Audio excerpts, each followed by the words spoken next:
Okay, so I tried to record this video a few days ago, but the recording did not it was not the recording was not executed in the way that I like. So this is me making another attempt at it. The Florida Gators opened the spring camp on March 7th. Right now it is March 10th, at least at the time of me recording this video, or at least just a few hours before midnight. So it's going to be March 11th soon. I meant to do this a few days ago, but just the recording didn't go right. So this is a redo.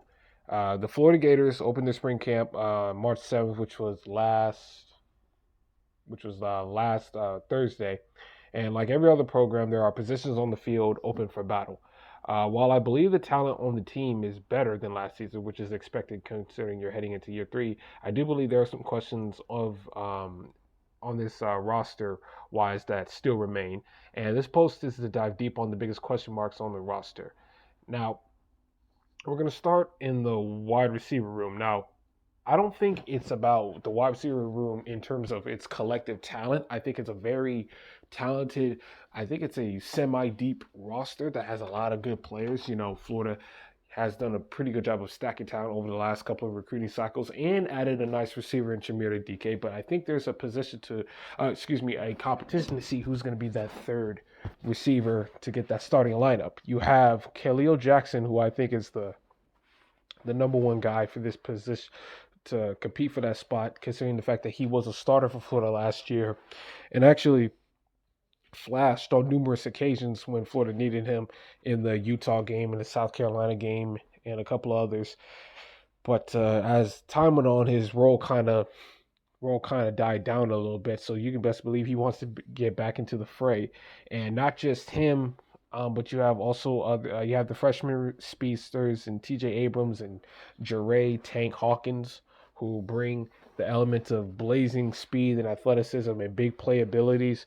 You have Aiden Mizell and Andy Jean, who are big-bodied possession receivers. There's Mizell and there's Andy Jean there, who are big-bodied receivers with excellent yards after catch abilities. And you have Chimera DK, who was a starter out in Wisconsin. It would not surprise me if he started in the spring game because of his on-field experience and the fact that he can be versatile in terms of performing on special teams as well. He was a kick returner and a punt returner for the Badgers, and he obviously has the connection with Graham Mertz. So I think Jameer DK will probably start on the other opposite side of Eugene Wilson, but I think there's a big competition to see who can be that third guy to step up for the orange and blue at that position. So that's for wide receiver. I have that at number 5. At number 4, the backup running back position. Trevor Etienne leaving, transferring to the team in Athens. I'm not going to say their name. Left a major black eye to the program. Despite how Gator fans feel about that, it's undeniable how good of a player he is and how well he could perform with the bad O line. And that's taking away a ton of production out of that running back room.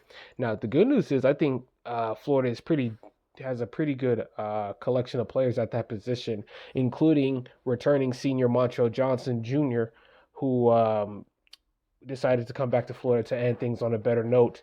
And the question is, who can be that number two threat in the backfield? Right here, you have Trayon Webb, who's a sophomore returning.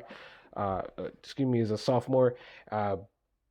Showed flashes after taking the third running back role, which was supposed to have been for Cameron Carroll, who you see right here. But Cameron Carroll tore his ACL in spring camp, so you can be sure that Cameron Carroll wants to, reemerge himself back into the eyes of the coaches. And now that Trevor Etienne is gone, possibly get that number two running back spot. He has a lot of experience during his time playing for the Tulane Green Wave, and he was a very productive player there. And then Napier saw him, which is why Napier sought him out and wanted to add him to the backfield. And of course, you had Kanan Daniels, the rookie, the running back out of Mississippi, out of the state of Mississippi, West Point, Mississippi. If you go back to my video where I was talking about impactful freshmen for the Gators, he was my number one guy on this list because of the fact that I think the running back position is kind of open for that backup spot with Trevor Etienne being gone. So I'm still going to keep my eyes out on him. If I had to bet on one guy to take that number two spot, it probably would be Trayon Webb. But this is the guy that I think is the sleeper of that running back room. Plus, you also have another freshman in Jaden Ball, who Florida flipped from Arkansas. So tight competition if in that running back room. The number third position battle on this team right now, we're going to go to the defensive side of the ball here, inside linebacker. You have Pup Howard, who transferred from South Carolina, a guy that Florida was heavily pursuing in his recruiting process for the 2023 cycle, but he chose to play for the Gamecocks. But he traded back to be back home, coming from the Jacksonville area. So he decided to play for the Gators this year, and he's is not only in the room with another sophomore linebacker in Jaden Robinson, but you also have Manny Nunnery right here, former Houston transfer. Went into the transfer portal after last season, but decided to return to the orange and blue. I guess maybe he didn't like the spots that were available. Maybe he felt that that his market wasn't big enough, so he decided to give it another go at Florida. So I mean, I'm not angry about that. I think as much competition as Florida has at that linebacker spot, the better. And you also have Derek Wingo here, number 15, and Florida fans have kind of been waiting for the green light to come on for him for quite a while because you see the size, you see the mobility, but he just has not been able to put it together yet to get a starting role next to returning junior and former leading tackler Shamar James. Shamar James I think, was almost on the verge of having a 100 tackle season, but he hurt his kneecap in the warm-up games against the Georgia Bulldogs, which I think also contributed to why Florida's defense fell apart last year, not having their leader at the second level play for them the final 4 games of the season. So that's a pretty good position right now. Inside linebacker, I think next to Shamar James is an open spot. Number 2, we're going to stay on the defensive side of the ball. We're going to go to the backfield. Cornerback. Cornerback was very underwhelming last season. The play was not good. The whole secondary, in my opinion, was not good outside of Jordan Castell. But Florida went to shore up those holes this past season with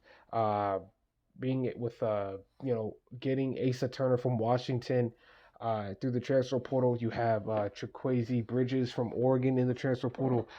You have a new defensive back coach in Will Harris, and from Washington, who probably has experience with Asa Turner in recruiting Asa Turner. And cornerback, I think, needs to be playing much better. And the guy that's probably on the big spotlight is this dude right here, Jason Marshall Jr., who's returning for his senior season and wants to end his Gator career on a better note. His running mate from last year, Jalen Kibber, transferred to Louisville. The cornerback play from last year was not good. Jason Marshall was almost on the verge of getting benched, but then I guess he got some injuries, had to force him to the inside star position, and that's where he started to make plays and flash a little bit more. And you kind of see the little bit of talent, and I think his determination to come back and put on better tape than what he had the previous year is why he's in a good position, in my opinion, to improve off of last year. You have Sharif Denson, who's also competing with him at that star position. Shifty, quick, has the build of it. Nickel corner, didn't play a lot last year, and I want to see how he performs in the spring game to see if his role has expanded. You have Jakeem Jackson here and another sophomore in Dijon Johnson.